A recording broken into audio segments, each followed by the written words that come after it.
2022 class 12th mathematics and biology science को लेते हुए हम आपसे कुछ बात कर रहे हैं और सब्जेक्ट है हमारे पास जीव विज्ञान मतलब बायोलॉजी। कितने प्रश्न आएंगे, कितने कितने नंबर के आएंगे, कितने कितने शब्दों में लिखना है, ये तीनों चीज़ों को जान लेने पे आपको ये मालूम हो जाता है कि क्वेश्चन पेपर का ब्लूप्रिंट आपको मालूम हो चुका है। एक प्रश्न बैंक है और प्रश्न बैंक में दिए गए मैक्सिमम क्वेश्चंस को अगर आप तैयार करते हैं, मैं तो कहता हूँ 100% तैयार करते हैं, तो आप ये मान के चलिए कि 100% लेके चलें और 80% के ऊपर तो आप ये मान के चलें उसमें क्वेश्चन आंसर्स आपको पूरे मिल जाएंगे। फेल कोई भी आपको नहीं कर सकता, बल्कि मेरिट में, फर्स्ट डिवीजन में और रैंक में आपको अपनी पोजीशन को प्रूव करने में भी मौका मिलेगा। वैसे साल भर आप पढ़ाई करते आ ही रहे थे और जैसी भी स्थिति थी, ऑनलाइन क्लासेस भी लगी थी, स्कूल भी लगी थी, ट्यूशन क्लासेस भी आपने अटेंड किए, साथ में पेपर हैं, तो आपको बहुत मदद मिलेगी। बढ़ जाइएगा आप, ये ब्लूप्रिंट को देख लेंगे, मैं आपको जानकारी देता हूँ। इसके जानकारी लेने के बाद नेक्स्ट जो वीडियोस बनाए जाएंगे उसमें क्वेश्चंस दिए जाएंगे और अगर आपकी डिमांड होगी तो उसके आंसर्स भी आप तक के पहुँचाए जाएंगे। हम इसको यूट्यूब में साइंस विजन चैनल के माध्यम से तो दे ही रहे हैं और आप लोगों का हमको सहयोग मिलता है और आप लोगों को अच्छा लगे ये तो और ज़्यादा देखने की इच्छा हो तो आप दी साइंस विजन ब्लॉग में जाकर भी ये बने बनाए नोट्स के फॉर्म पे आपको मिल जाएंगे पूरे के पूरे जानकारी पूरी। ठीक है, अब यहाँ पर हम देखते हैं कि कितने क्वेश्चन आने वाले हैं। देखिए आपके पास जो प्रश्न हैं वो ऐसे हैं कि पांच कैटेगरीज में प्रश्न पूछे जा रहे हैं। कैसे 5 कैटेगरी में पूछे जा रहे हैं? एक तो ऑब्जेक्टिव के रूप में, एक 2 नंबर, एक 3 नंबर, एक 4 नंबर, एक 5 नंबर।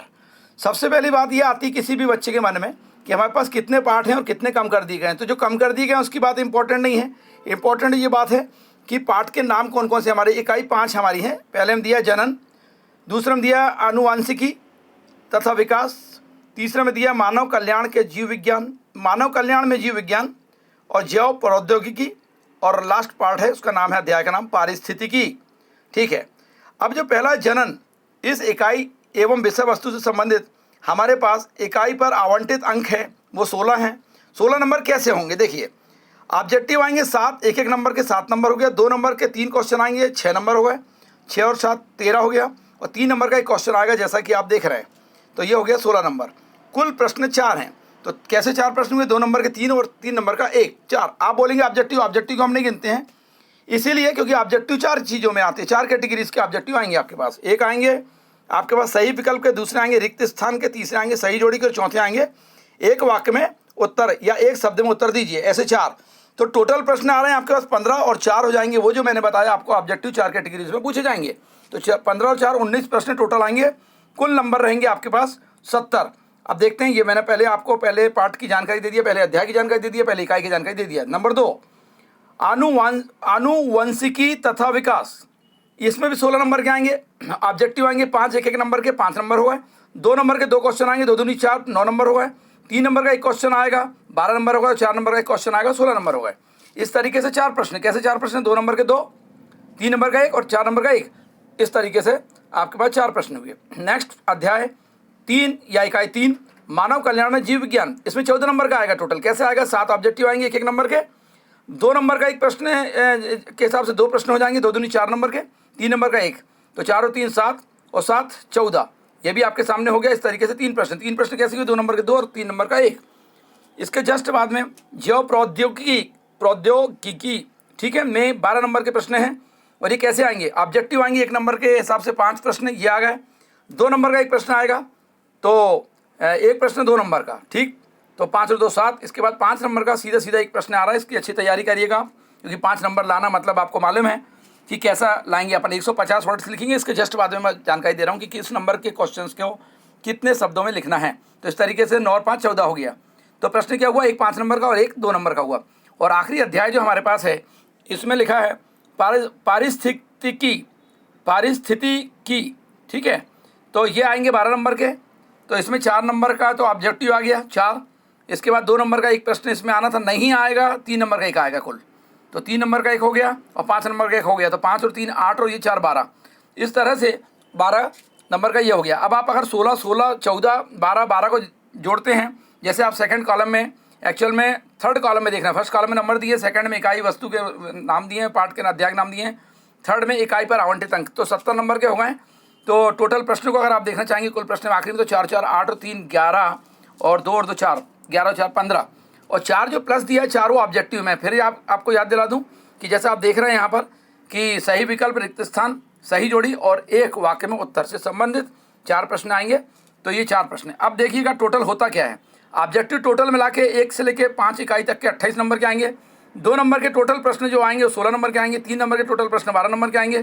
4 नंबर के कुल एक प्रश्न आ रहा है, 4 नंबर का एक है, और 5 नंबर के जो हैं 2 प्रश्न हैं वो होगा 10 नंबर के। इस तरह से आपके पास ये 28 और 42 नंबर के ये तो 70 नंबर का क्वेश्चन पेपर हो गया आपका। और देन आप 15 और 4 19 क्वेश्चन को कर रहे हैं। अब सवाल उठता है कि 2 नंबर के यदि मान लिया आप क्वेश्चन के आंसर को पाना चाह रहे हैं, आंसर को लिख के पूरे नंबर लेना चाह रहे हैं, तो लगभग 30 शब्द में उत्तर लिखेंगे आप इसका।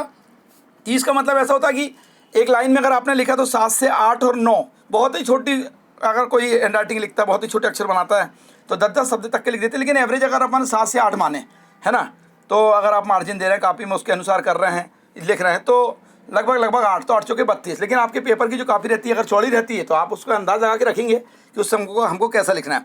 इन प्रश्नों को 30 शब्द में लिखने वाले प्रश्नों को अति लघु उत्तरीय प्रश्न कहते हैं। लघु उत्तरीय प्रश्न जो रहते हैं वो 3 नंबर के आते हैं, 3 नंबर अंक के आते हैं, उसको 75 शब्दों में लिखना है। दीर्घ उत्तरीय जो प्रश्न होता है, दीर्घ उत्तरीय प्रश्न जो रहता है वो 4 नंबर के होते हैं, इसको 120 शब्द में लिखना होता है। और अति दीर्घ उत्तरीय प्रश्न जो होता है ये 5 नंबर के होते हैं, जो कि कुल 2 प्रश्न आने वाले हैं, और ये 150 शब्द में इसको लिखना पड़ता है। सोचिए 2 प्रश्न का मतलब ये हो गया कि 300 शब्द आपके इसमें हो जाएंगे, जैसे ऐसे मानो कि एक निबंध लिख लिए दोनों प्रश्नों को मिला के। तो अच्छी तैयारी करिएगा, कुछ भी इसमें लिख के नहीं आना है, अनाप शनाप कुछ भी लिखना है, जिसको अपन कहते हैं फेंका फाकी करके आ गए, तो इस टाइप का अपने को नहीं करना है। क्यों? क्योंकि सोचिए एक लड़का अगर MP टॉप करता है, डिस्ट्रिक्ट टॉप करता है, तो वो एथेंटिक लिखता है, जो पूछा गया उसका जवाब दीजिए ना। आप इधर उधर कुछ भी लिखेंगे तो उसमें फिर उत्तर मतलब मिलेंगे, लेकिन आप जोड़ रहा 5 और वो काउंट करके मिल रहा है आपको 2, 2.5, 1.5 ऐसा, तो रिजल्ट आपने लगा के आएगी 80 आने वाला, 88 आने वाला और आगे 65। तो वो फिर आपका क्या होगा, एक बार अगर आपका कॉन्फिडेंस लेवल जो होता है अगर कम हुआ तो आपको ये लगेगा कि यार फिर उसके कई साइड इफेक्ट्स भी आते हैं, है ना। फिर बाद में तैयारी करते रहते हैं और ये मौका फिर अपने पास दोबारा जीवन में नहीं आ पाता है, इसलिए आप करिएगा। और ये ध्यान में अगर आपके है कि नहीं हम तो क्वेश्चन पेपर को घर में दे देते हैं, वो लिख के दे देंगे और आंसर शीट दे देंगे, लिख के हम जमा कर देंगे, हम तो पास हो जाते हैं। तो आप स्वयं अपने आप से पूछिए पिछले 2 सालों में ये जो आने वाला है इसको मिला के हम बात करें तो तीसरा साल होगा। हमको जो क्वेश्चन दिए गए और हमने आंसर उसको लिख के दिए, तो उसमें हम कितने पीछे चले गए। हाँ, बहुत से बच्चे ऐसे हैं जिनको मैं जानता हूँ, उन्होंने घर में भी आके अपने मन से लिख के गए, भले वो उन्होंने बोला कि हम 60% लेंगे, ये हमको स्वीकार है, क्योंकि हमारी मेहनत से हमने 60 लिए। और वहीं पर एक बच्चे ने अगर मान लिया 80 बना लिया, 85 बना लिया, 90 बना लिया, तो उसने पूरा उतार के चला गया। अब आ गया फेस टू फेस, मतलब अपने को वहाँ पर बैठ के हॉल के अंदर बैठना है और वहाँ परीक्षा देना है, तो ऑनलाइन सिस्टम अगर नहीं, सो एट दैट टाइम क्या करेंगे आप। इसलिए तैयार रखिए। इसके बाद भी आपको कॉम्पिटिटिव एग्जाम्स की तैयारी फिर करना है तो उस समय आप बहुत पीछे चले जाएंगे। इसलिए आई होप कि मैं ज़्यादा ना बोल के आप समझदार हैं, समझा दिया। तो आज मैंने आपको सिलेबस के बारे में बताया जैसा कि ये था, और इसमें सबसे नीचे लाइन में ये दे दिया है कि वे क्वेश्चन मतलब वे प्रश्न जो इससे अलग कर दिए गए हैं, अध्याय अलग कर दिए गए हैं या इकाइयाँ, तो उस टॉपिक से या इकाई से या अध्याय से या लेसन से जिसको अलग कर दिया गया प्रश्न पत्र से, तो उससे संबंधित क्वेश्चंस को बिल्कुल भी नहीं पूछा जाएगा, ये उसने जानकारी दिया। आई होप आपको ये जानकारी मिली, आपको अच्छी लगेगी। आप अपने दोस्तों में भी जानकारी दीजिएगा अगर किसी को जानकारी नहीं है तो। और अच्छा लगने पे आप हमारे साइंस विजन चैनल को सब्सक्राइब करना बिल्कुल मत भूलिएगा, खासकर वे लोग जो नए लोग हैं। हाँ, बेल आइकॉन की बटन को बिल्कुल प्रेस कीजिएगा, क्योंकि उसमें नए जो भी जानकारी यहाँ पर मिलती है या नए वीडियोस अपलोड किए जाते हैं तो उसकी इन्फॉर्मेशन और जानकारी जो रहती है आप तक के वो वीडियोस पहुँच जाती है, वो जानकारी आपको मिल जाती है। Thank you very much, all the best.